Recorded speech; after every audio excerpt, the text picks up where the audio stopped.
No está abierto, ¿no? No está abierto. Perdón. Pues nada, repito entonces. Vamos a proceder a la defensa de la tesis doctoral Generation and Exploitation of Intermediate Goals in Automated Planning, que va a presentar don Vidal Alcázar Sainz y que ha sido dirigida por el profesor Daniel Borrajo y Susana Fernández.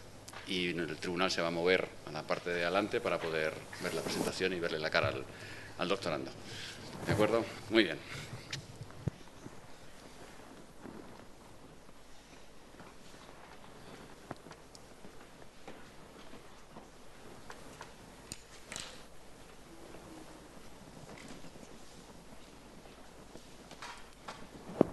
So, welcome everybody. I'm going to present right now my thesis, which is entitled Generation and Exploitation of Intermediate Goals in Automated Planning.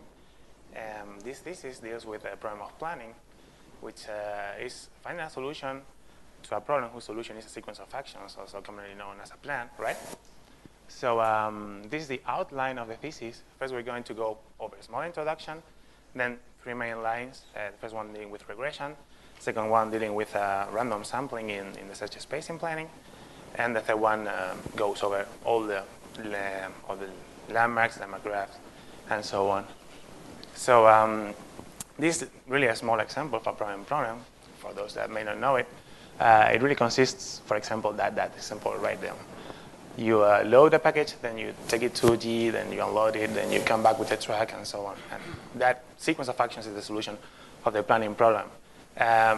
Automated planning has the problem that it is domain independent, so essentially you build a solver and you cannot put knowledge into it, so essentially you don't know what kind of problem you're gonna have at the input, and that's what makes it really hard.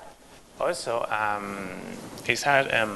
It is really general in the sense that it takes as an input a high-level language, and you cannot tweak the parameters, not do anything once your solver is done. It is traditionally formalized as a tuple P, which has S as the set of propositions of the problem, A as the set of actions of the problem, I as the propositions that are true in the initial state, and G as the goal propositions that must be achieved. As I said before, planning is a really hard problem, but humans usually deal with it by using some kind of intuitions over how the problem can be split. So if you go to your jobs and as an everyday task, you usually think first of how to get to the car, then how to drive the car to your job, and then how to get from the parking lot to your office. And if you actually take a wrong turn when you're driving your car, you don't think about what you did when you were home, right, trying to get to your car before. And that's how you actually get small problems that are easier to solve. Since we're dealing with a domain-independent setting, we're actually trying to find methods based on intermediate goals, like the ones that I just talked about, that may allow us to reduce the complexity of the planning problem overall. Just to give you an outline of how this thesis was done, initially we parted from the idea of getting intermediate goals by doing regression over the things we knew already. Regressions got a set of problems, so first we had to tackle them and deal with them, and actually implement how to generate intermediate goals in regression. From all that we saw during that period of the thesis, then we tried to generalize it and create a more general problem which consists of sampling randomly the search space. So we naturally kind of try to create intermediate goals from thin air, and then try to exploit them by using a search algorithm based on trees that comes from motion planning, which is called rapidly exploring random trees. And the last step of the thesis was taking all these things that we saw that were important for splitting the problem and created these intermediate goals, and we tried to apply it to landmarks, and in particular we tried to address the problems of the current formalization of the landmark graph by including some extra information. So this corresponds to the outline of the thesis, which is actually the same outline as these talks. And well, first of all, we're going to deal again with regression, 3 parts. We go over some techniques that were proposed in progression, and we revisit them. Then we use some invariants in symbolic settings. And once we already know pretty much all that we had to know in regression, we try to generate the intermediate goals in regression to fit a forward heuristic. Second part is random sampling. Once we know how to random randomly sample the implicit search space that is the search space that we use in planning. Then we use random planning trees, which is an implementation for planning of the algorithms I mentioned before, the rapidly exploring random trees. And the last part is just try to come up with alternative characterizations of the landmark graph that avoid some of the problems that the current formalization has.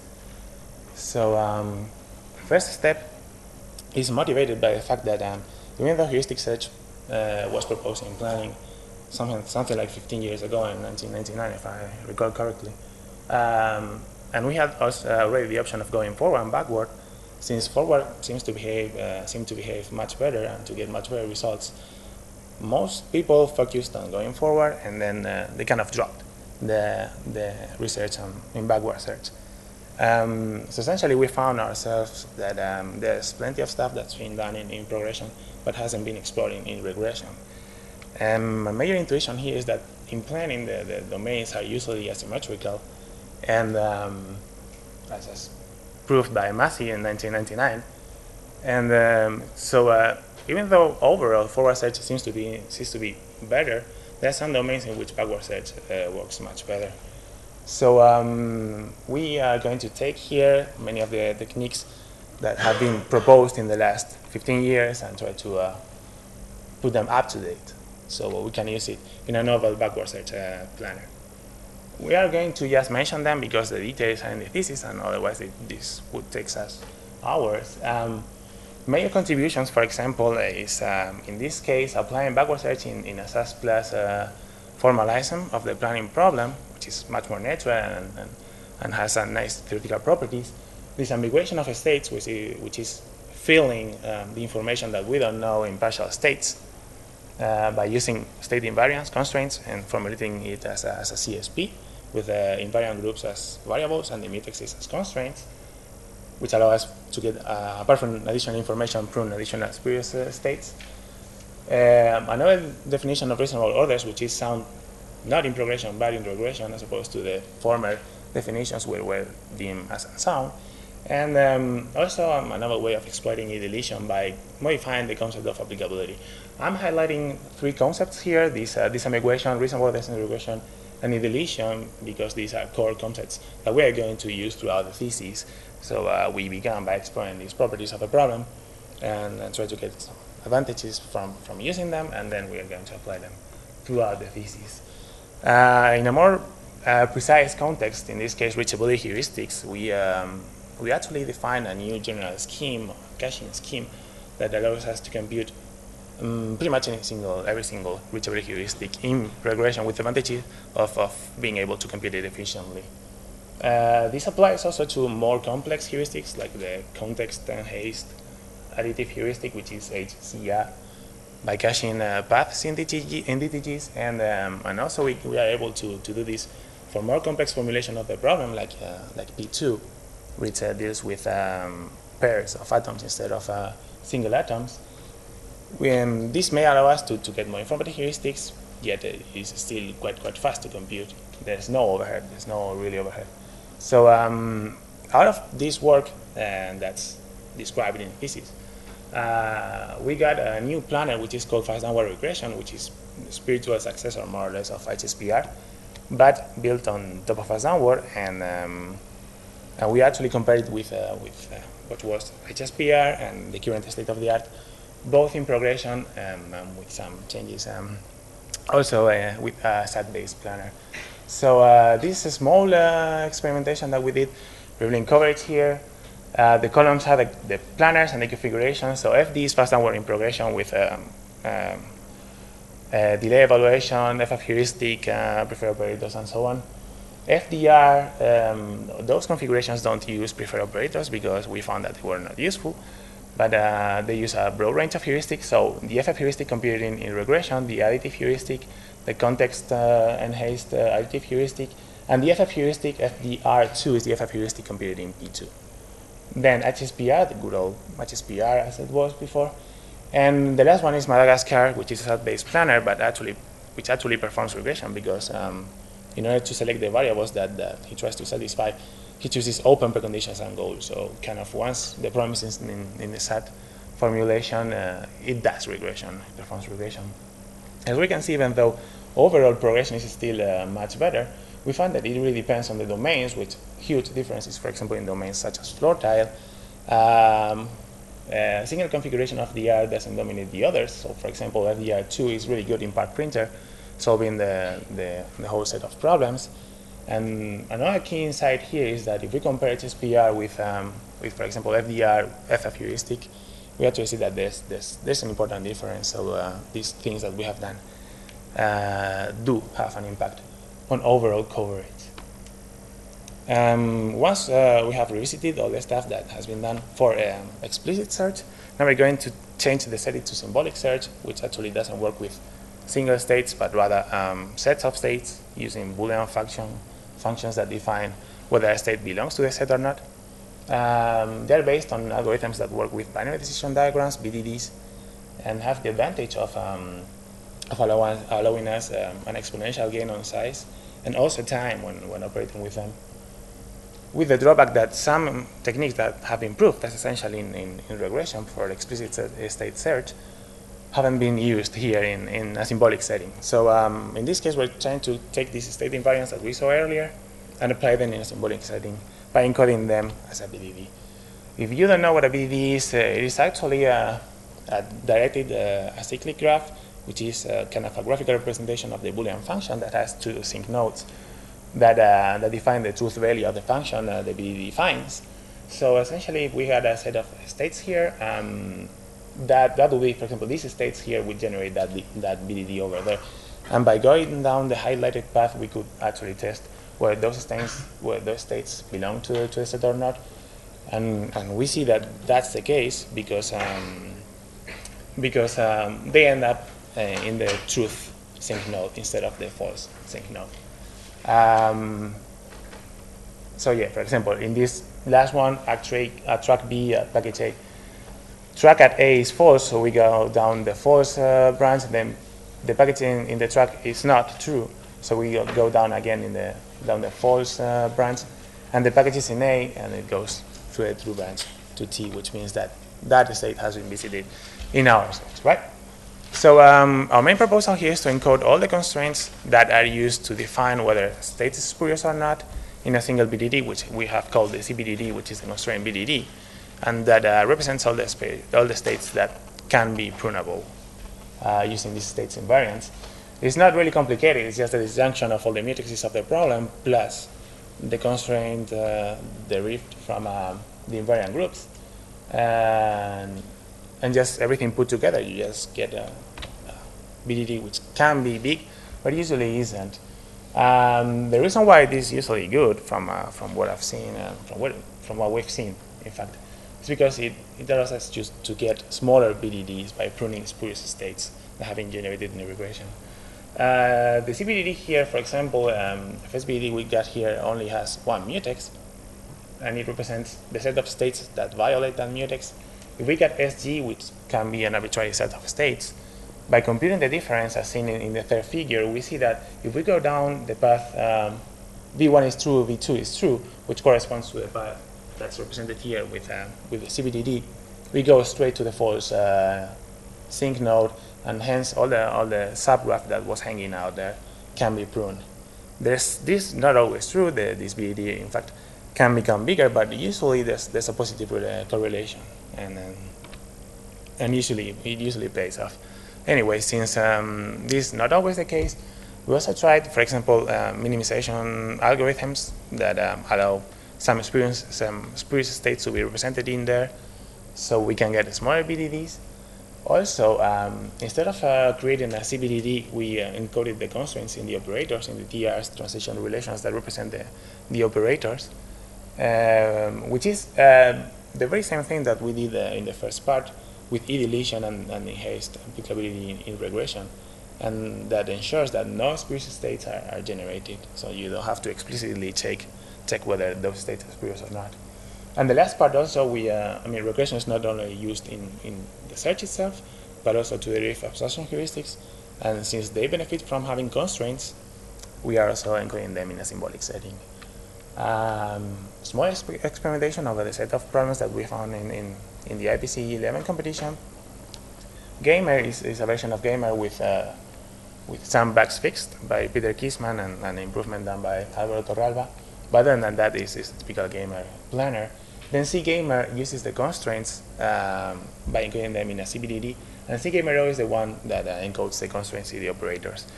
The three versions perform a breadth first search, bidirectional breadth first search, and that's it, no heuristic whatsoever. And then we have LMCAT, which is the best performing single planner, so to say, core planner, and FDSS, which is fast downward stone soup, which is the winner of the competition and was a portfolio of heuristics. And as we can see here, Gamer is pretty competitive already, but we actually get a huge leap in performance when applying constraints. And we actually get a couple of problems more if we encode the constraints in the operators, because we save us one step, and the TRs don't really become bigger. Again, it really depends on the domain, since some domains are ill-suited for a symbolic representation, but overall we actually got a really performant planner, which is much better than what the state of the art was back in 2011. So once we have dealt with all these problems in regression, we're not to try to get into generating intermediate goals for the use in a forward search planner. The intuition here is that the FF heuristic, which has been overall used and has been proved to be overall the best, I'd say, in satisficing planning, is informative not only because of the value it gives, but also because of the structural information it captures, and which leads us to get techniques such as helpful actions and look-ahead states, which have a huge impact in the performance of forward planners. The intuition here is that just like, for example, helpful actions are likely to be used in the search, the last actions may be also useful. So what we're going to do is to take these last actions, which usually repeat themselves over and over if we get a series of states with the same heuristic computation, and regress over them, not unlike some sort of reversed look ahead. So just a small figure summarizing what regression is here. If those four circles at the right-hand side are the goal propositions, then we get A1, which actually adds the one in the bottom that has three preconditions. So a new S prime BGT would be generated just by doing this simple regression. And we'd have in that case two sets of goal propositions, the original G1 and S prime. Now we're talking about having several sets of goal propositions, and you may think that the heuristic, complete the heuristic for those cases would be hard, but it is not, because the reachability heuristics already deal with arbitrary numbers of goal states. Not only goal states, but actually arbitrary numbers of sets of propositions. For example, the applicability of an action in the relaxed exploration is actually checking whether the preconditions have been fulfilled. So you can think of BGTs as a new operator in the relaxed exploration that is a shortcut towards the goal and has preconditions that are the BGT itself. Again, this is actually quite intuitive, but there are a couple of things that you have to take into account, and that's that we are still working in regression. So we gotta check that these BGs are consistent, so we can trace a path back. And that's this thing highlighted, which is that still we have to take into account e-deletion. That's the key feature that we found at the very beginning, in order to ensure that the plan that we will be getting is valid. In terms of the computation, there's an overhead. However, if we take a look at this picture here, we see that the heuristic is being computed.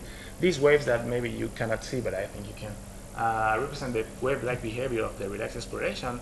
And as we can see, the relaxed exploration hits first the BGT that has the lowest Hmax value, and then it gets a relaxed plan back from it. If the relaxed plan has no actions whatsoever, the value is zero, then the frontiers, so to say, of a kind of bidirectional search collide, and we can stop the search. So not only we can halt earlier the heuristic computation, but also the search in the original search space. So some results here. These were two versions that were implemented on top of Java FF. back in the day. The first one using the DFF heuristic and preferred operators, helpful actions. And the second one using a dual queue, which has the FF heuristic and helpful actions of the FF heuristic, and the BGG heuristic too, and the helpful actions of the BGG. Numbers represent the percentage of problems that have been solved, because not all the domains have the same number of problems.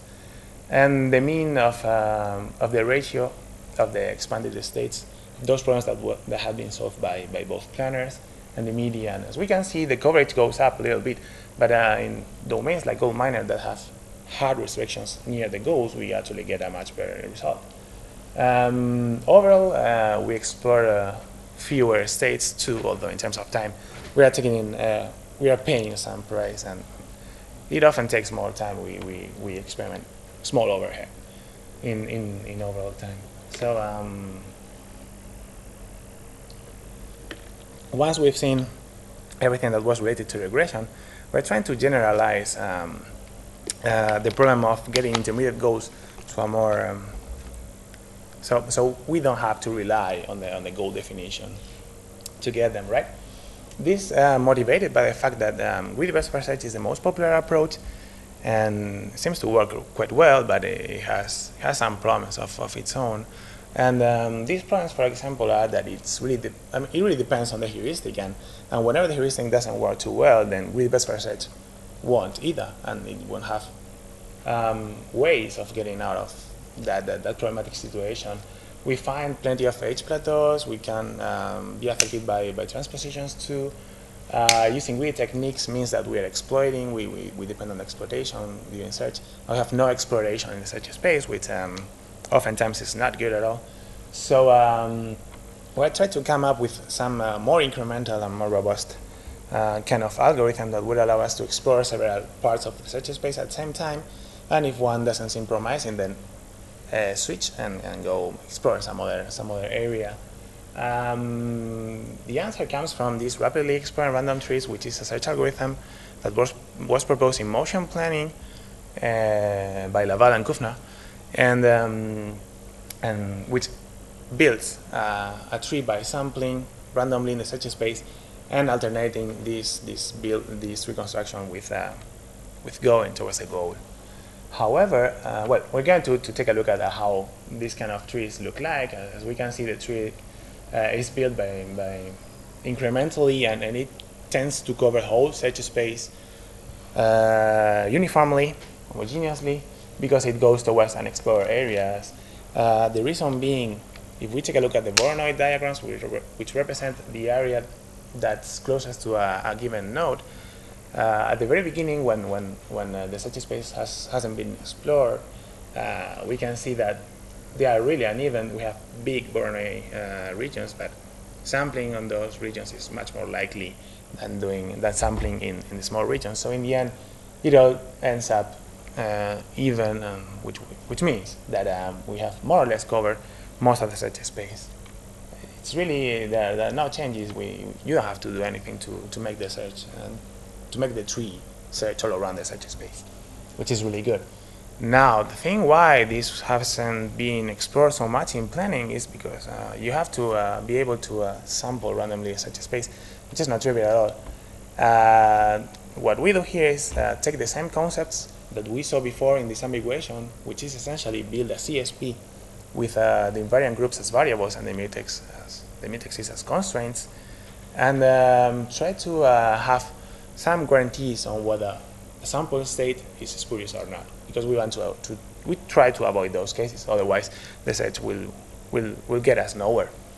In this case, however, we try to get uniformly. We try to random the search space uniformly, so we try to get as different solutions as we can. So and also, whenever we depart from no information whatsoever, that CSP may be really hard to solve. So we have to rely on techniques from the CSP community, like forward taking, some heuristics like the degree heuristic or variable order heuristic. So we can actually solve that problem, and that's only getting one state. Now, the tree is built using two parameters.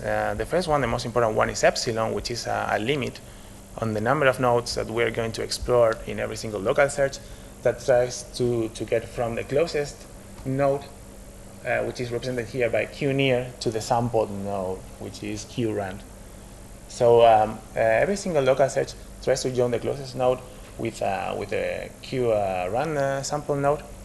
And if it can't, after epsilon steps, after expanding epsilon nodes, we take the most promising one, which is the one that we last expanded. And that's our new node in our tree.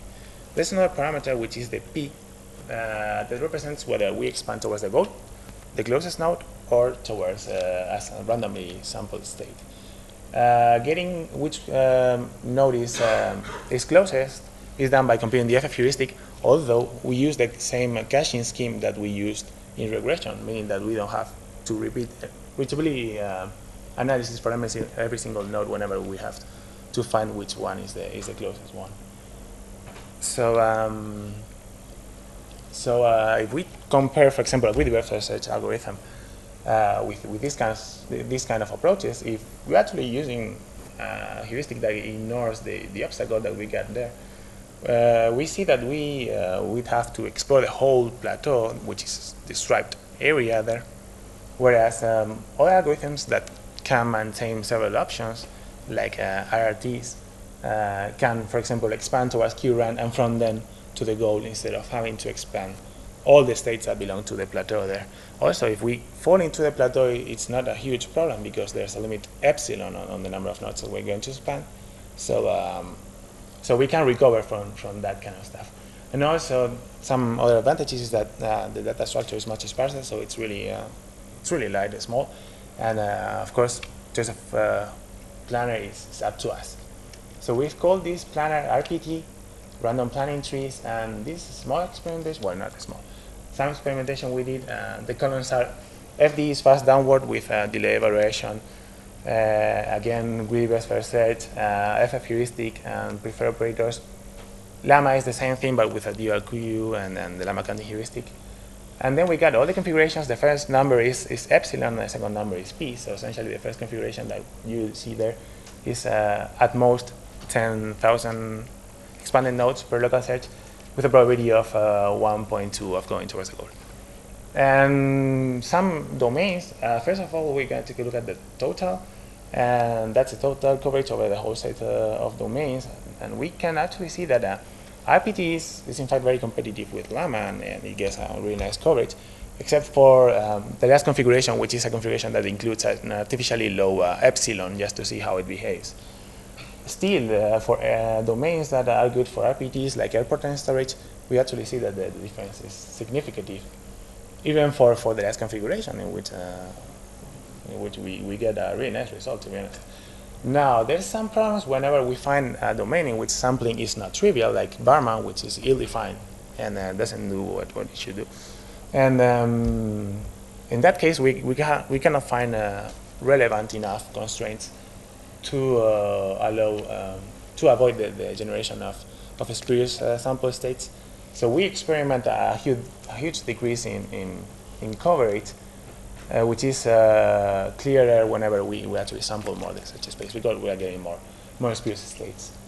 Another question here is the Sokoban, two versions of Sokoban, the one from the regular track and the other one from the learning track, which are quite different. The one with a low density of solutions, and the second one with a high density of solutions. The lowest the density of solutions, the least likely an RPT is going to be good, and vice versa. I mean, it's the other way around whenever we have a high density of solutions, as we can see, because the differences are really noticeable. And just last thing in visible domain, which is really bad for the FF heuristic, take into account that we're using the FD configuration as our local planner. So as we can see here, we got only 3 problems, whereas Llama is able to solve the 20 problems of visitor.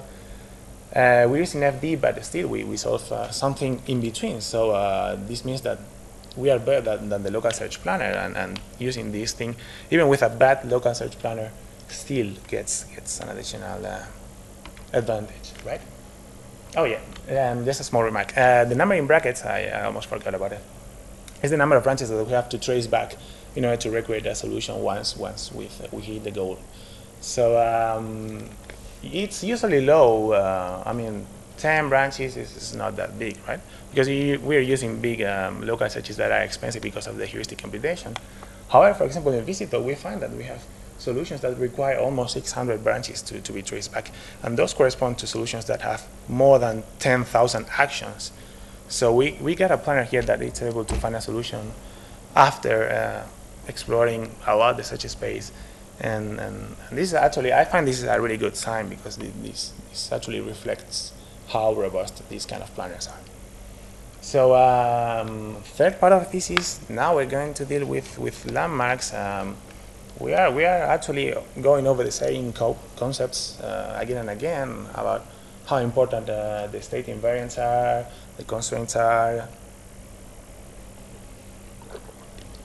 including additional information whenever we can. So that's what we're going to do in this case here in the landmarks. So landmarks are facts that have to be true in every single solution. So say, for example, we are here in A and we want to go to B, and there's a bridge in between. Standing at the bridge is going to be true in every single solution path, right? And this has been really successful over the years, not only because of the structural information, but the fact that we can derive interesting heuristics.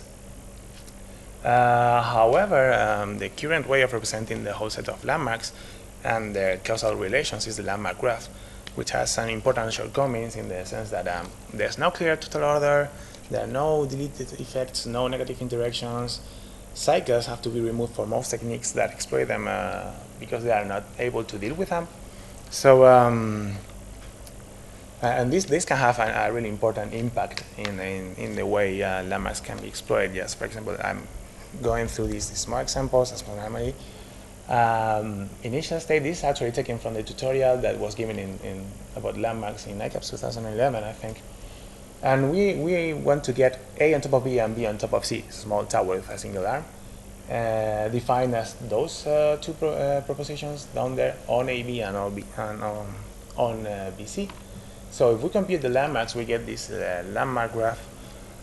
Great propositions are those that have been achieved already. So the ones we got here are the ones that belong to initial state, and down there we got the goals, and those edges, those arrows are the causal relations between those landmarks. So now, as we can see, we got all this interesting information, but say, for example, we're going to achieve a landmark among those that we can achieve, which are clear A and holding B. But right now we got no information. I mean, which one do we have to achieve? So say, for example, we break ties randomly, and we go for holding B. Seems kind of logical, because that will allow us to get on BC, which is one of the goals of our problem. But now we realize that putting B on top of C is actually bad, because we are having to undo the whole tower in order to achieve clear A.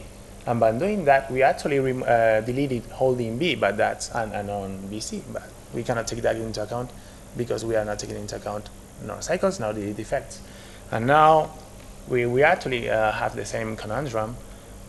We can try, for example, to achieve holding A, which hasn't been achieved before, and now achieve the final goal that we didn't have. But again, this is bad, because now B on top of C cannot be achieved without, again, undoing this tower.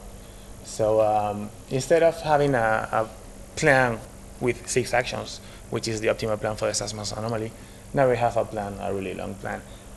We've wasted a lot of effort. So again, I mean, these are the main objectives.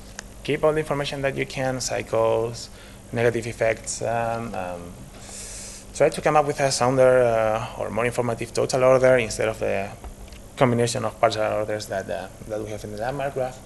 And this is done by working with alternative characterizations of the landmark graph. In this case, the ones we propose are two. One SAT-based, another one which is an abstraction of the original problem, but that takes into account the landmarks. So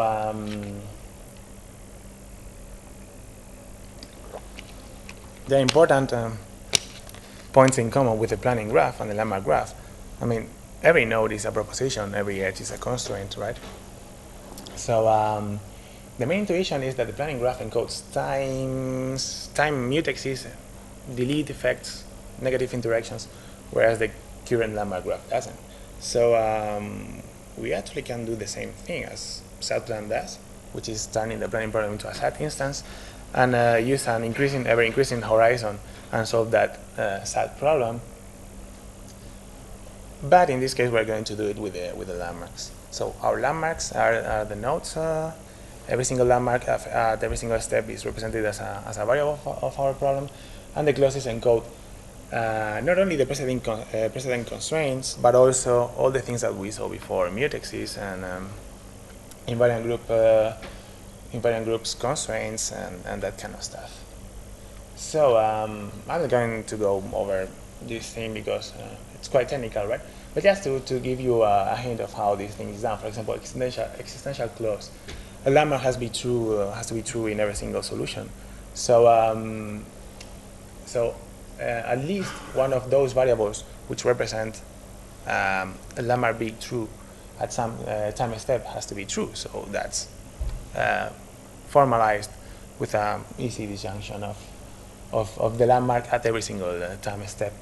Again, landexes, this is a generalization of mutexes. These are really important to put here in the sense that this capture what happens between landmarks at every single step, which means that, for example, if you get some landmark which is true, you disallow another one being true.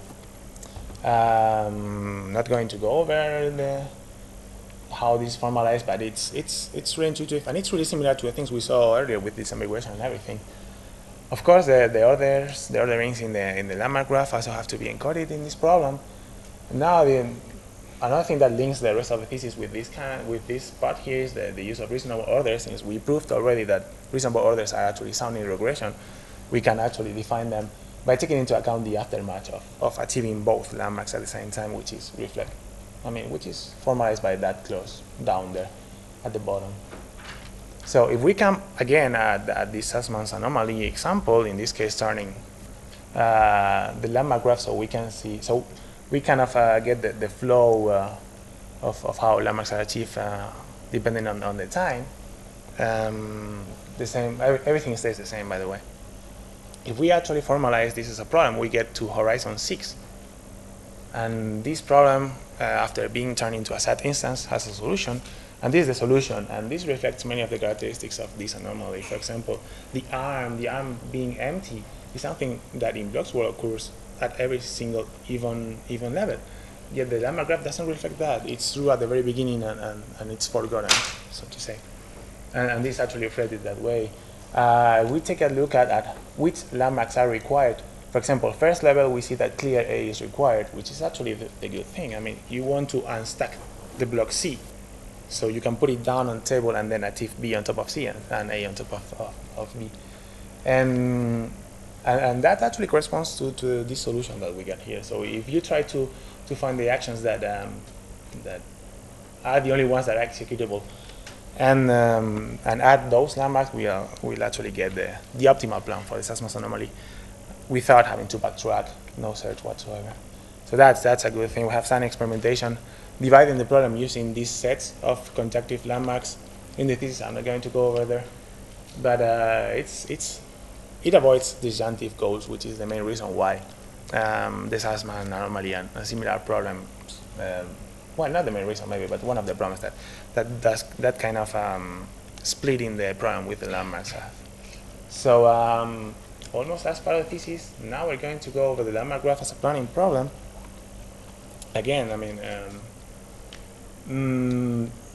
the landmarks actually reflect the structure of our planning problem.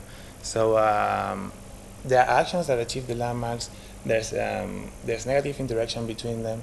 So there's no reason why we shouldn't generate an abstraction that takes into account the landmarks plus all this additional information that we have, and try to look at the problem from only the landmarks point of view and solve it, get a total order. Again, negative effects, for example, can encode the cycles of our problem. This can be used also as an abstraction to have admissible heuristics. So this is a really interesting line of research, to be honest. It's not a single. It's not a projection of a problem in the sense that it has to encode all the information that appears in the landmark graph. In particular, all the causal relationships. So if we get the original problem defined as we did at the very beginning, the abstraction is the same tuple, only with this abs marking. And the propositions of our new problem are the landmarks that we originally had, plus an additional proposition that reflects whether that landmark was achieved or not. Why? Because whereas a landmark is achieved or not is important for our causal relationships in our landmark graph. Those constraints are included in the actions that add landmarks as additional preconditions, right? Not only that, but since we are getting rid of plenty of stuff, everything that's not a landmark won't be there. We may lose information, but we can recover part of that information back by encoding e-deletion instead of regular deletes in the actions that we have in our problem. So we can take into account side effects of achieving one landmark and not the other. Again, there are some nice properties. This is a planning problem that can be solved using a domain-dependent problem to get there some theoretical contributions to this line. The optimal cost of the abstraction is an admissible cost of the solution of the original problem, so it can be used as an admissible heuristic. Yet it is inconsistent because it depends on the path that leads us to the state we are evaluating. It dominates the admissible landmark heuristic, the landmark counting heuristic with an optimal partitioning, cost partitioner in the actions, and it is not bounded by H+, which is the optimal cost of the delete relaxation version of the problem, unlike, for example, LMCAT or the original landmark counting heuristic. And even if we compute a delete relaxation, we will see that the optimal cost of solving our abstraction still dominates the landmark counting heuristic. So same example as before, essentially a track that can only carry a package. If that's the original problem, pretty much everything is a landmark, but the objects being at the nodes in the middle, because there are several paths that get into the goal. So everything that's not a landmark is projected away, and we now get this problem. For example, just so you can see the relevance of the actions here, moving the track to G actually it deletes the track at A. So we're actually capturing the cycle that is the defining property of this problem, that the track has to go back and forth. So those down there are the equations of the optimal cost of the solution, the optimal cost of the abstraction, LMCAT, and the optimal cost of the relaxed problem, and the optimal, the landmark counting heuristic with an optimal partitioning, cost partitioning of the actions. And say, for example, we have 3 packages. Those are the values that we would obtain. As we can see, for example, the optimal cost of the abstraction is above H+, which is totally inconsistent. It's an interesting result, even though it's still far from the optimal cost. But anyway, even if we are not interested in the optimal costs, here we can extract a finer total order of the problem. Say we use a satisficing planner to solve this problem, we get the very same thing actually.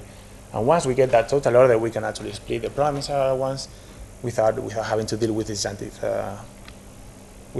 goals, as we point out here. Also, this back and forth motion of the track is a cycle that other methods cannot capture. And there are plenty of things that you can do with this, not only from a heuristic point of view, but also other things that exploit landmarks like prose, for example. Even though solving optimally that problem is still PSpace because it's a regular planning problem, you can use it to derive other abstraction heuristics as a seed, for example, for a measure rank algorithm or a Ziegler algorithm. Just to summarize everything, the results of the thesis are, regarding the first part, the thing we began with, which is regression, and try to generate many goals with regression. We successfully tackled many of the problems that regression had, and we got from different implementations that we got from that, really got results in the symbolic search and relevant results in other parts too. So which means that there was work to be done there. Coming to random sampling, we've seen that random sampling is actually possible, which was unknown before, because there's only another paper which tried to deal with this case, and it was kind of problematic. And we proposed taking this search algorithm, which was really successful in motion planning, for its use in automated planning. The experiments again show that this is actually competitive with the state of the art. So really interesting results, and also there's the key insight that these results depend on the domain too. So essentially, building up a portfolio with more classical approaches and this new algorithm would be a really nice idea too. And last part here, we advanced the state of the art of how the landmark graph can be formalized, and we set the first steps for future lines of research regarding all of these, which is why, I mean, just this small slide here stating that there's plenty of work to do, like for example bidirectional search, how in the satisficing case, and these novel applications we saw here, for example, use merge and shrink over the abstraction with landmarks, so we get a more logical, now that we got this general level reduction thing and everything, which is much more flexible, a new family of heuristics that depart from this information that we got from these alternative characterizations of the landmark graph. So that's it. Thanks for your question, for your attention, and Thank you. We go to sit in the other place. In the official place, in the original place.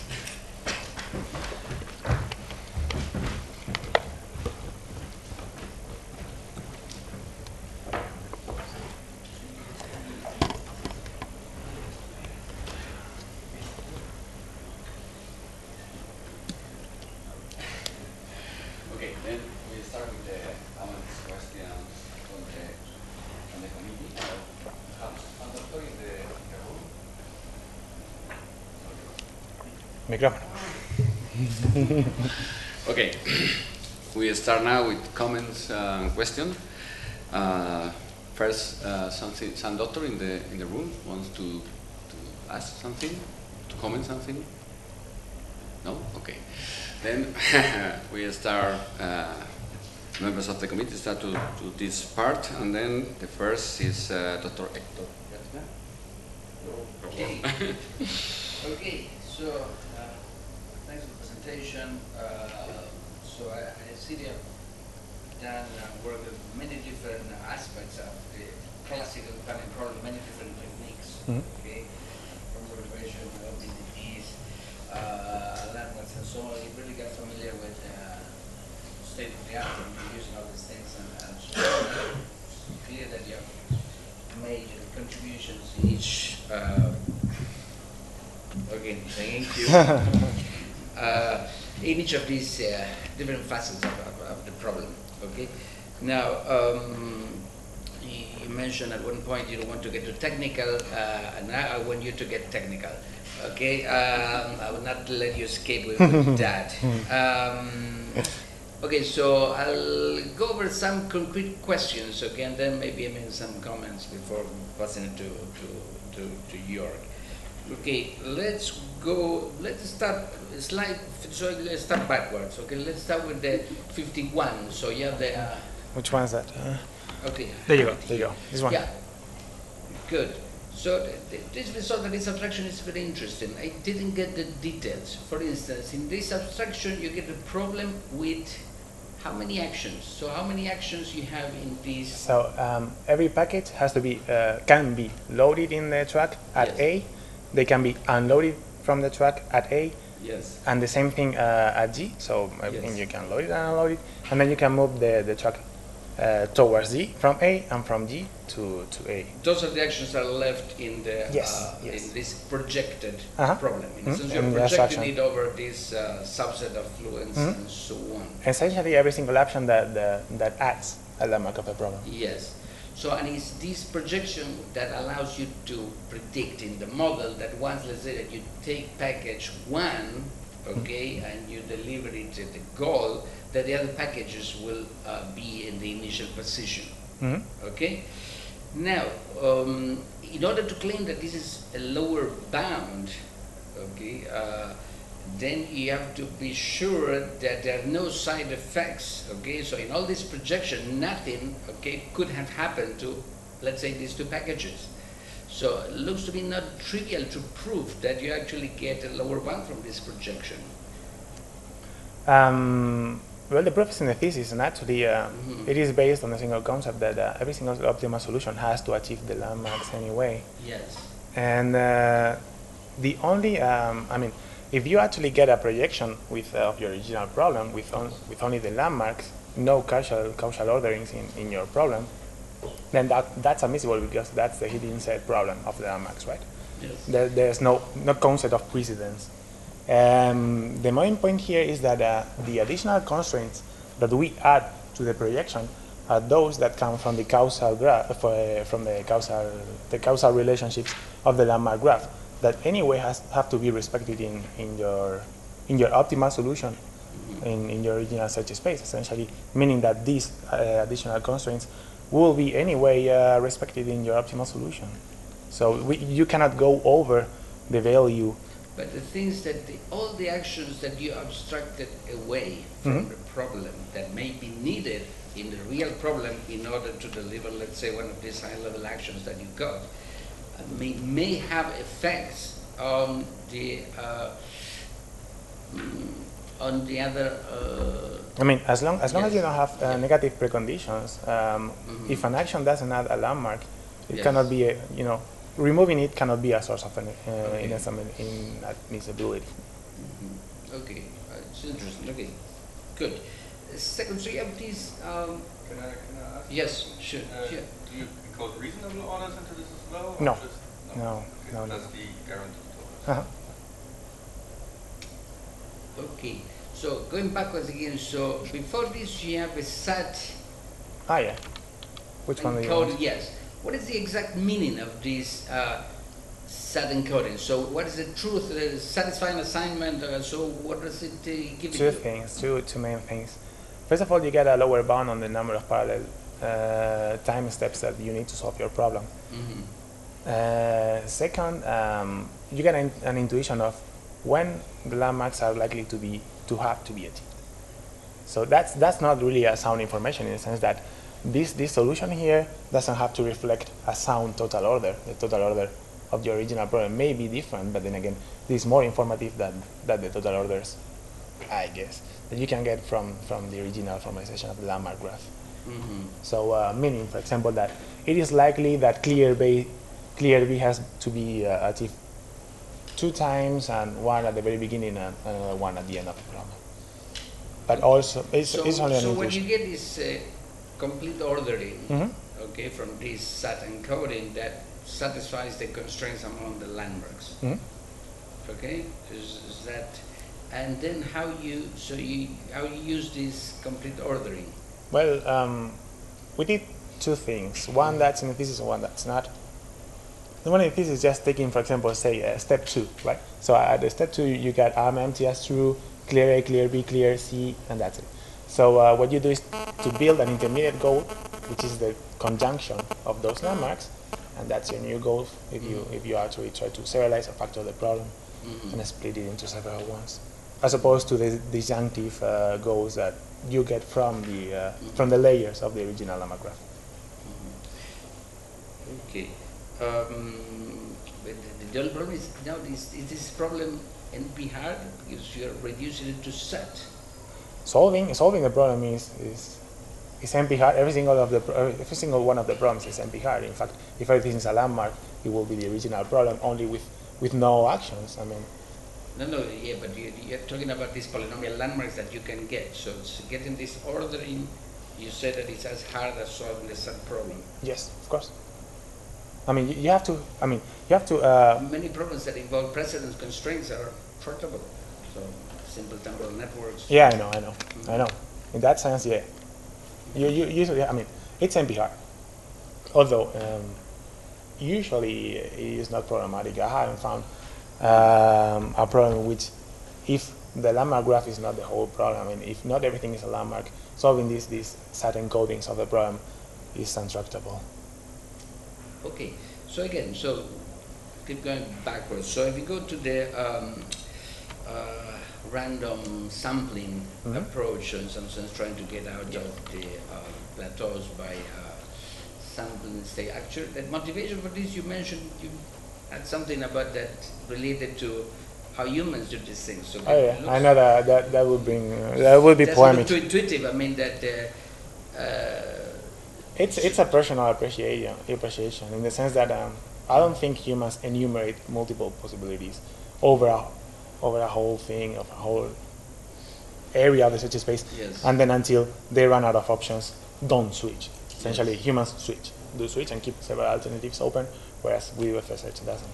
Mm-hmm. Well, for instance, if rather than because in some sense you're trying to sample a goal state, something that is not strictly needed. You could sample an atom and make it a goal. Oh yes, we do all the time.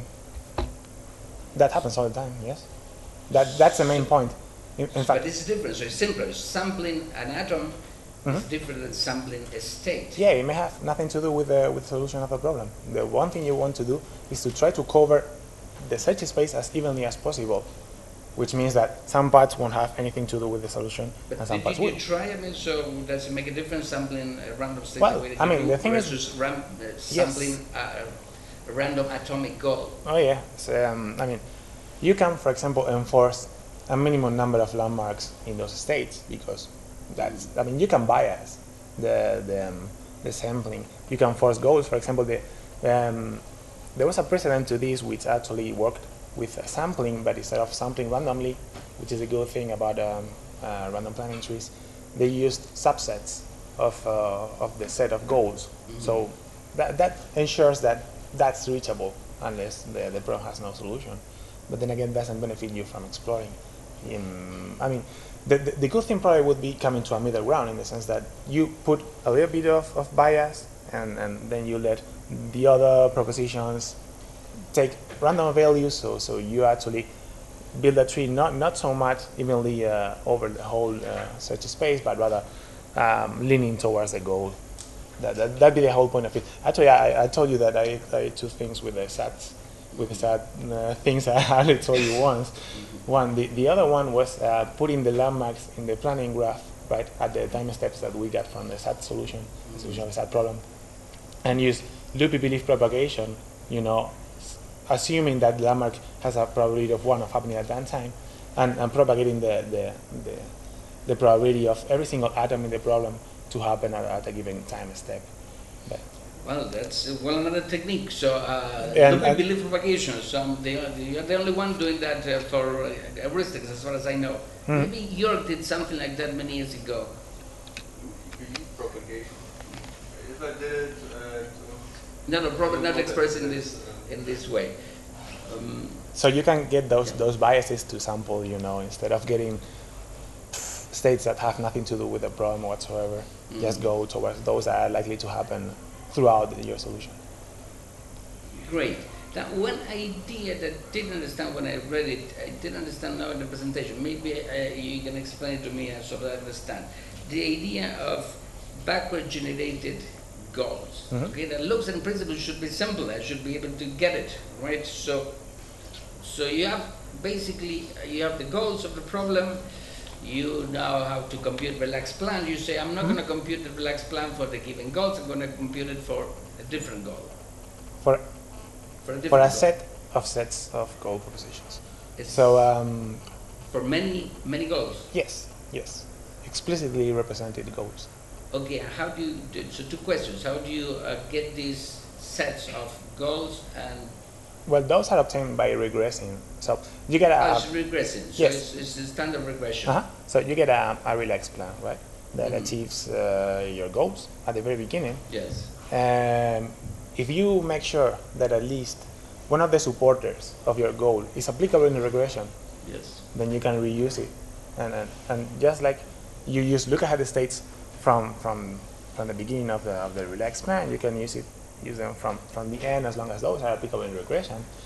And that regress state is your new goal that you can So explicitly. it's a sort of an idea related to bidirectional search.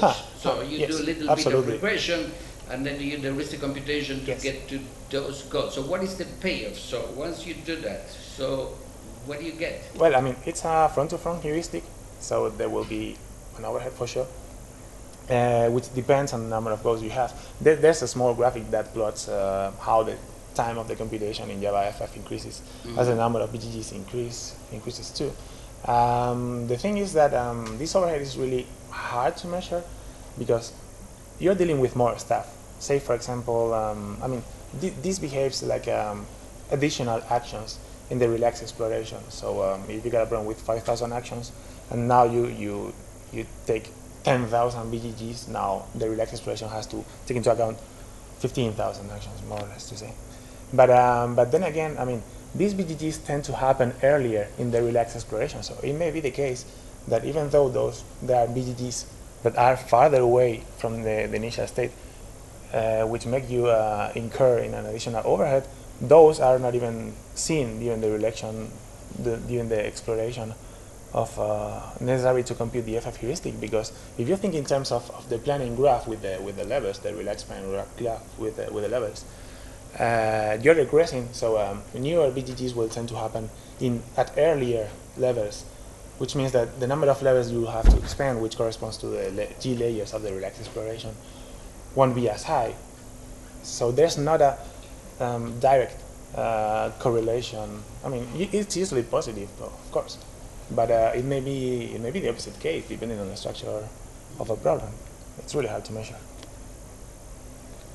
Okay, yes, I've actually several other questions, but I don't want to go over the list because Roger has many others as well. But just in terms of many ideas, so many relatively small ideas of this spread. I mean, you measure the impact and so on. So what are the ideas you think that people should adopt, those using classical planning sensors? So what are your favorite ideas? Ideas in some sense are clear winners, okay, that you think, okay, if the issue is about scaling up and so on, so this is what, it's a clear lesson that you have to take home. Well, first of all, probably dropping greedy best first search. Not so much dropping, but actually using alternatives to greedy best first search. So I don't think, at least for satisfying, that's the way. Dropping what? Greedy best first search. Dropping greedy best first search for what? Satisfying planning. And doing what instead? All the things, alternatives, like the RPD, for example. Right now, we got planners that are really reliant on the heuristics that we use, and that's why things like the VCTOL appear and the floatel domain appears, that are traps for the most popular heuristics like the FF heuristic. But heuristics do good on that problem. Yes. So RPD, for example, is much better than I mean, it uses that heuristic, but it's more robust in the sense that even though the heuristic is really bad, the heuristic is really bad in the VCTOL domain, you actually see a huge increase in performance, not to the point of solving the whole set of problems like more adequate heuristic like the additive heuristic would do. But you get, I mean, you don't pay that high of a price if you actually make the wrong decision when searching, right? So you get the ability to recover, and that's why I think that greedy best first search should be used not so extensively, or at least, you know, make random walks and I don't know, build trees and stuff like that, pros, and that's why I think that those should be the main lines of research in satisfying planning, instead of just figure out which heuristic is the best one and use it for every single problem. Just try to rely on not only on the heuristic but also on the search algorithm to get a more balanced exploration. So once you give up greedy best first, so how to do this search? So it's a particular recommendation. How to do this more diversified search, not to trust so much the heuristics. Well, that's it. I mean, random walks from promising nodes, RPDs. But to me, it's frustrating. I mean, to do a random problem in the sense that there is a lot of structure in the problem. It's doing random searches, you're giving up. Absolutely. I would say that doing greedy best first search is also giving up, but in a hidden way. Of course, and that's why we were discussing before how important it should be to bias all these random sampling methods, so we can get representative states. Just like, for example, random walks don't rely only on stochastic processes. At the end of the random walk, you evaluate whether that node is promising or not, and if it's not, you drop it. So it's not a sheer, simple, isolated mechanic, but should be integrated with other stuff too, which includes, of course, heuristics. Well, great. Thanks for all the answers. Thanks. Thank you. Thank you. Dr. Charles. Okay. I'm not sure how important the microphone really is. So thanks for a nice thesis. Like Hector said, full of ideas. I think I've rarely read a thesis that was so broad, like covering so many different topics. I mean, all in classical planning, but using so many different techniques and ideas.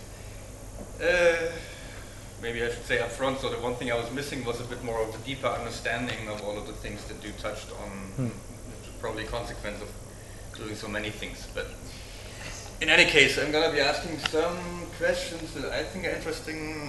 Well, Hector did backwards, I'm going to do forward, all right. Bidirectional. Slide 13 was my first note.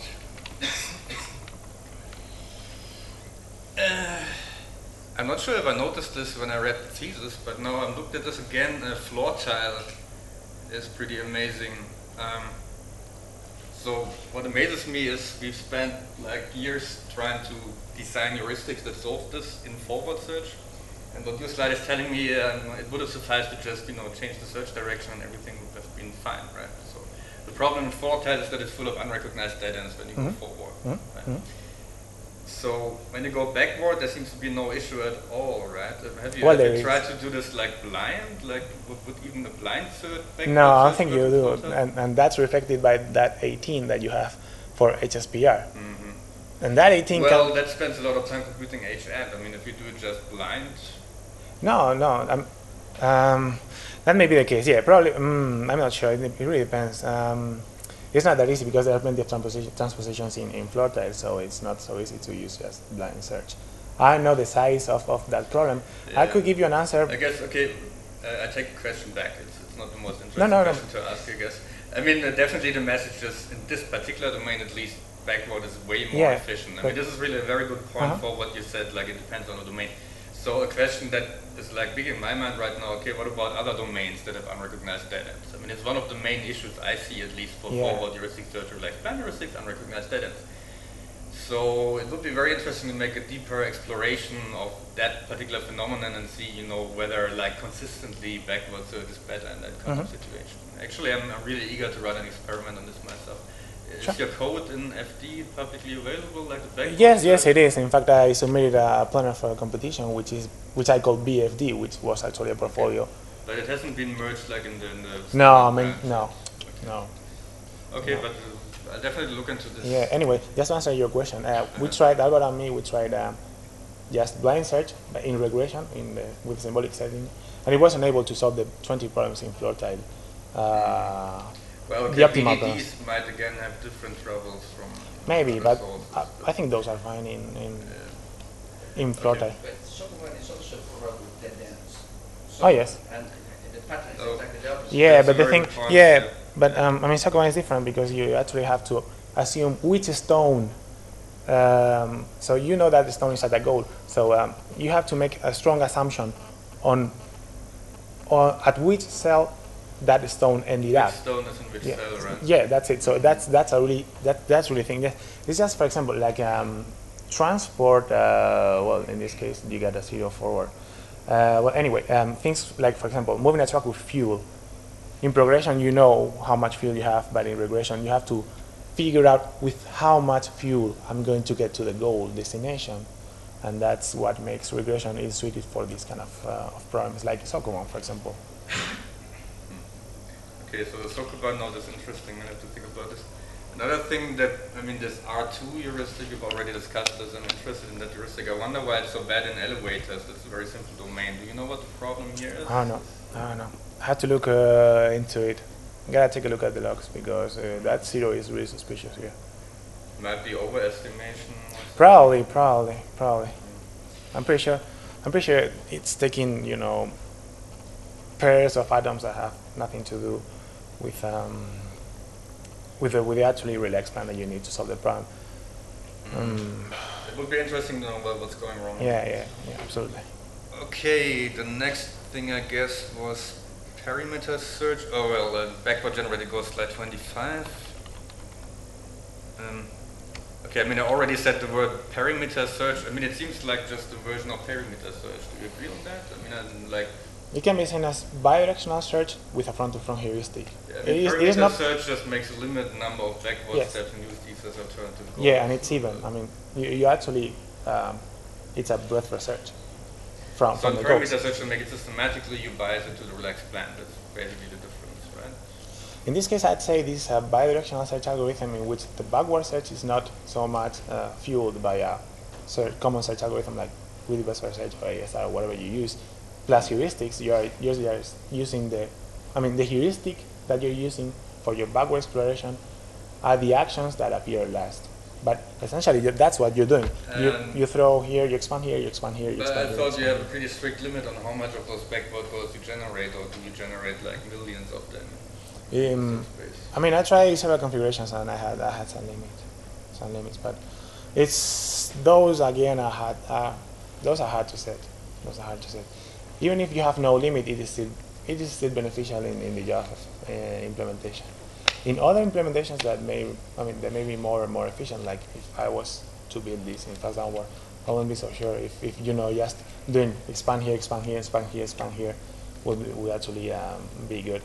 And I went over this thing in this last paper that I presented in ICAPS that have BGGs too, although these BGGs were generating by using heuristics computed for the forward search and so on. And the results weren't good, so my guess is not wouldn't be good. I mean, do you have any idea? I mean, so the usual intuition is actually the relaxed plan gets worse and worse the further away you get from either end somehow. I mean, the RPG at the end is like the complete mess. And you're saying the actions that it uses to keep the goals are somewhat informative. Maybe they are, but I know the intuition is like a question mark. Do you have any idea in what kinds of domains this works? Why does it work so well in gold miner? Because there are really hard constraints in gold miner. In gold miner, the problem with gold miner, that's a trap for forward search plans too. You have to pick the goal, which is at a cell in which there are rocks, right? So you can destroy the rocks using a bomb, and then you destroy the rocks, and you can pick the gold, but you lose the bomb. And a laser that you can fire as much as you want, that destroys rocks too, but destroys the gold too. Okay, so if you use the bomb or whatever, if you do the wrong thing, you're dead, like, right? Is that if you use the laser, then you destroy the gold, and then you're dead. Yes. Okay. And so when regressing, you realize that the last step is using the bomb. So you somehow navigate around the dead ends at the end of the search space. So I mean, there's an important I'm glad that you asked me, because there's a figure in the thesis that reflects this very same example. Regressing in this domain makes you get a BTG in which you have to be holding a bomb, which is the thing you have to do at the very end of your plan.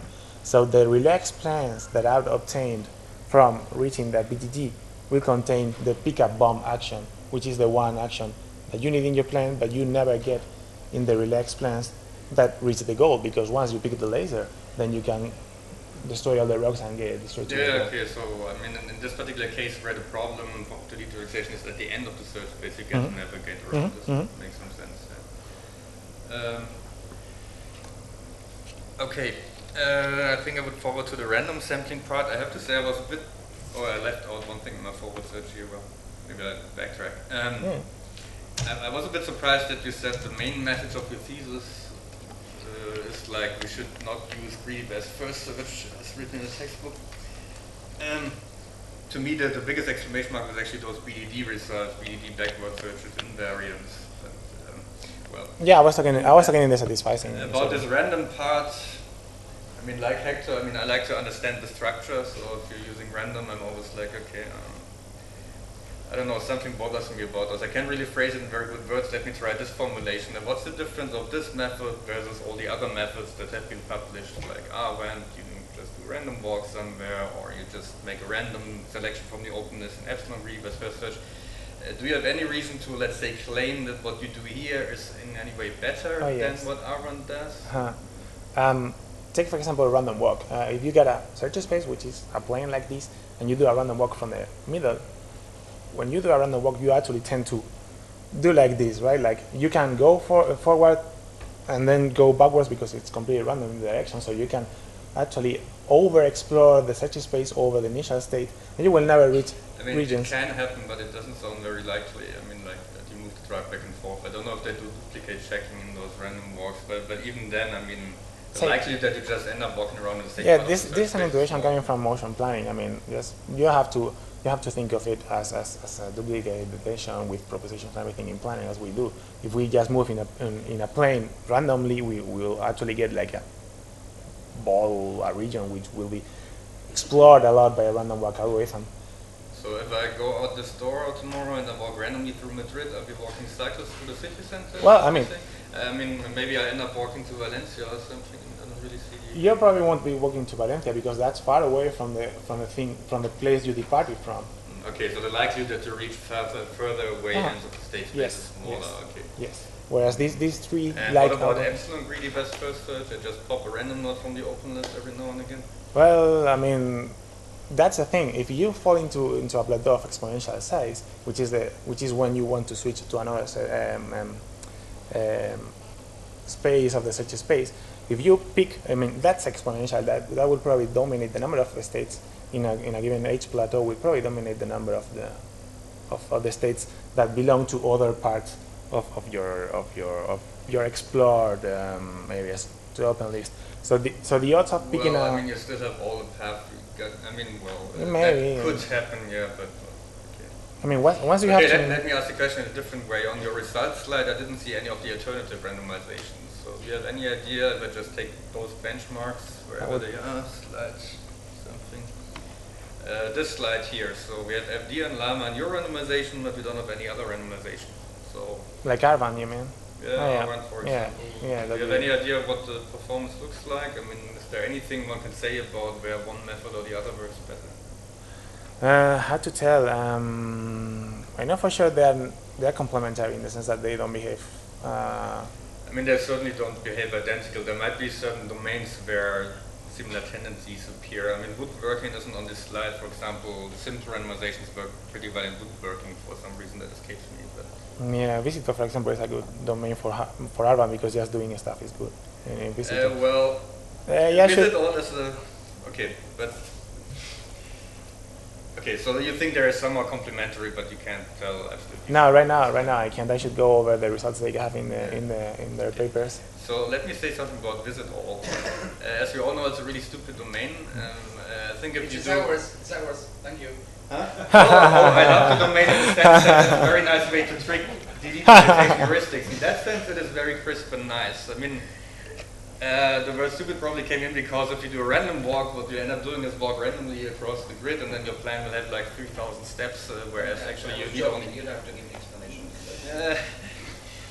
Yeah, okay, but so that was like the point I was trying to make. If you do it randomly, maybe you solve more problems, but the plans will be like completely idiotic. Is that what happens when you solve 13 instances here? I mean, how long is the plan in Visit All that you find here? More than 10,000 of functions.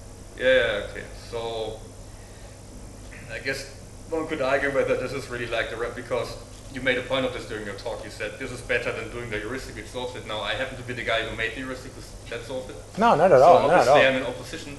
But I mean, if your plan is 2,000 steps for exploring a grid with 40 fields, then it's not a very good way to be solving that problem. You should say that you're the guy who did the landmarks, because landmarks is what does very well. Oh, no, there's also the red-black heuristic in the meantime, which is much more complicated than landmarks and also solves that problem. So if you consider this good or bad, I leave up to you. I mean, all you have to do is goal counting here. Yeah. Mm-hmm. So we found a way to get the relaxed plan to see what's going on and get rid of the problem as well. The other thing here, I didn't understand the 519. You said it was a nice feature. I didn't understand the semantics. What does it mean, branches in the plan or something? So that's the number of local searches. I mean, whenever you do a local search, you get a new node of your tree with a plan that connects it from the initial tree, from the initial state of your local search. And that's a branch of a tree. So you sample, then you... So like these macros that you throw into the state space, into your search space. Oh yeah, this is, say, for example, I don't know. For example, say Q new is the goal. So from Q new to Q new, there are 3 branches. That's what it means. So it's just the number of samples that you threw, or what? No, not at all. That's the number of branches that you had to backtrack through in order to get your solution. So the thing connecting Q init to the node which is close to it is a plan. It's a sequence of actions, right? That leads you to another state, which is your node of the tree. Every node corresponds to a state in your search space. And you have to, once you reach the goal, then you have to trace back until once you... I reach the goal, I have a path to the goal, I trace back the path. What's the problem? I mean, what is different from a greedy best first search here? Well, in that aspect, it's not different. I mean, the number of branches is there just to give you an idea of how big that tree has to grow in order to find a solution of that problem. Meaning that the trees we get aren't that big because the local searches are long, but it may be the case that you have to have a very dense tree with plenty of branches in order to read the solution. It's just a measure of how big the tree is. So in Visit All you get a very big tree in order to solve a very simple problem. Yes. And you said that's good. No. I'm just stating facts. Not at all, not at all. Whatever, I mean, this is really not an important point. Let's talk about something else, okay? I mean, it's really just a side note. I was a bit confused. I probably don't have the details of the algorithm in my head right now. So, okay. Well, now I'm already at this part of the talk. Let's talk a little bit about these two different compilations of the landmarks graph. I guess my first question would be, what is actually the relation between the two? I mean, are they somehow equivalent in some sense, or would they be, if you select the same constraints that you put in, is the solution to the set problem a solution to the planning problem over the landmarks graph, or are they like completely different? Hard to tell. Okay, it may be the case that if you actually compile the abstraction into a SAT problem, you will get a really similar thing. The problem with that is that you don't have Londexes. So it is not equivalent just because in one you get Londexes. Okay, so throw the Londexes away. Put the same constraints into If both. you throw the Londexes away, if you keep only mutexes, then you will get something really similar, probably. So you build the abstraction and then you throw Londexes away. So I mean, basically the question would be whether the SAT encoding is just like an encoding of the planning problem into SAT. So it's on level. I'm not able to tell you whether it is equivalent or not. It probably is quite similar. It probably is quite similar. Okay. Be nice to see that in a formal. Yes. I mean, it'd be an interesting comparison because like they're trying to do the same thing. So what is the relation? No reasonable orders either. I mean, reasonable orders. So reasonable orders are in the SAT, but not in the planning problem. No. They are in the SAT encoding. Yeah. Okay, but you said the SAT encoding is admissible, so why is it still admissible if the reasonable orders are in there? Because they are sound. That's the thing we went through at the very beginning of the thesis. They are sound if you take into account the aftermath. Okay, because you explicitly encode the aftermath into the SAT encoding, right? Okay, Yes. that's a nice trick. Yes. Okay, so but basically if you took away those constraints, but then it seems that the SAT version is strictly more informed than the planning problem version. That not either? Is there a way in which the planning version is more informed? How can you get an admissible estimate of the cost of the solution with the SAT encoding? That's the main motivation. That's why I moved from the SAT encoding of the landmark graph to a more general abstraction-based encoding, because how can you get like a lower bound on the cost of the solution with the SAT problem? There's no sound information you can exploit in optimal settings. Well, I mean, so that's a computational remark.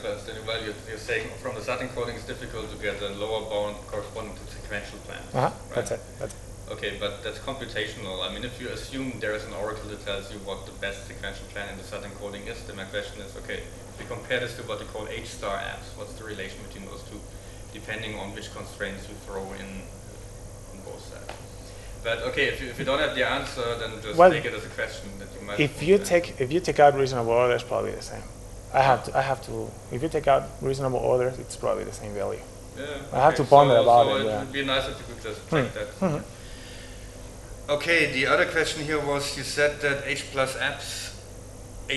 apps is not bounded by H plus. What about H plus apps? Because I don't know how you compute H star apps, or how do you do this? Do you just build the whole state space, or when you use the I use an optimal planner.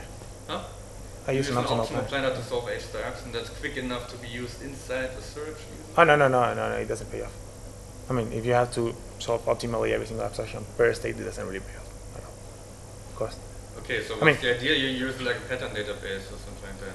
Maybe. I haven't a proper implementation of the whole thing right now. This actually was motivated by the fact that I mean, we might try to use hierarchical search algorithm, just like SweetTrack, for example. I mean, you use this abstraction of the landmarks at a higher level, and then you do the regression. In that case, you don't have to recompute every single thing over and over again, but rather it depends on whether you've seen that state or not.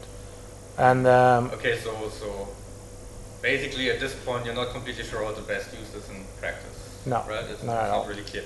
Okay, so I mean, obviously you could do the usual relaxed planning stuff, but then my question is whether H+ apps can exceed H+, or is it bounded by H+ from above? It's bounded for the same reasons as H star is H star apps so is because bounded. the landmark input are all actually delete relaxation landmarks, is that the problem? Well, I mean, the causal relationships come from an already relaxed version of the original problem. Mm-hmm. So the causal relationship, the causal orderings in your landmark graph cannot make your cost go over H+. And if you get rid of the delete effects, then okay, so what makes it more from the H+ is like this e-deletion or whatever you got in the encoding. If that goes out, then yes. Yeah, okay. Okay, good. One last question. I don't think you need to go back there. So like I said, what actually impressed me most was that you beat Alan Cutt like really dramatically. I think this is big news. I guess you've also seen it in the competition. I guess it is. I mean, it was kind of expected after the results at SOX last year, but the extent to which it happened in this competition was pretty astounding. Yeah. Just a technical question. I mean, I haven't checked the details, but when I did some stuff with Alvaro recently, he had a version where the mutexes were somehow in pre-process, and then you didn't mention this in the thesis, or did you? No, that's post-thesis. So that's different. Yeah, I mean, it is not included in the results of the C-Gamer. Yeah, so here you use the standard encoding, but you prune the backward BDDs using the invariants, right? Yeah, I mean, that's the version we described in SOX, and that's the version we got in the thesis. The preprocessor is just using H2 not only forward but backward alternatively, and in the middle you also prune spree separators by using disambiguation. By using what? Disambiguation. So, I mean, it's just like the relevance analysis that was proposed, I don't know how many years ago, which is only regressing over the goals. And if you do a reachability analysis in regression from the goals in P1, just regular thing, and there are things that don't appear there, you can get rid of them, no problem whatsoever. So what we're doing is just do it in P2, just like Patrick Haslund proposed back in 2008. I mean, okay, then you prune away more stuff, then you do forward again, and then you do this until you don't find more mutexes. But that's not what ran in the IPC, or what? Yes, it is. Okay, yes, so in the IPC you got it all in there, like the better encoding and the pruning by the invariants. Okay, thanks. That's it from me. Bueno, en primer lugar te quería felicitar por haber hecho un trabajo tan bueno, tan extenso. Se suele decir siempre en todas las tesis, pero bueno, en este caso yo creo que además ha mejorado bastante respecto de la prelectura y sobre todo también la presentación, que creo que ha sido muy buena, y también la parte de contestación de todas las preguntas a los dos miembros del tribunal que me han antecedido, ¿no? Yo lo quería decir en español para que todo el mundo en la sala lo entienda y lo tenga claro, y ya entonces ahora para hacerte la pregunta cambiamos otra vez al inglés. Bueno, okay, I am not an expert in planning, it's clear, but don't worry, because in the committee we have two experts, and then they made many questions, and I think that it's clear what is your work and is the novelty of the thesis. There is no problem. I have only one question or one problem. You write in the objectives that you have three main lines in your work, and these three main lines goes to consider the thesis as a whole. What is I don't know what is the whole. Your final conclusion. You have three final conclusions, one for each line. I'd say I have one. But you don't write anything about one final conclusion. What is the final conclusion of your work? Well, the final conclusion is that we have to look more into it. Yes. You have many work, okay? No. I mean, I'd say it's quite the contrary in the sense that there's plenty of things to do still regarding all this stuff. So, I mean, things with landmarks are still quite open, I'd say. Again, these random things, they are quite open too. They need quite a bit more experimentation and some sound insights of how they may behave. So there's plenty of things to do. Then your final conclusion is that the problem is open. The thing is that my final conclusion is that the thesis has to stop someday, unfortunately. Okay. So, but yeah, it's quite open. I mean, it's quite open. Okay. No more questions. Okay, thank you. Thanks. Then we have to stay here to talk about your work, and I think that your supervisor can be here, and the rest of the people go out. And okay, we wait.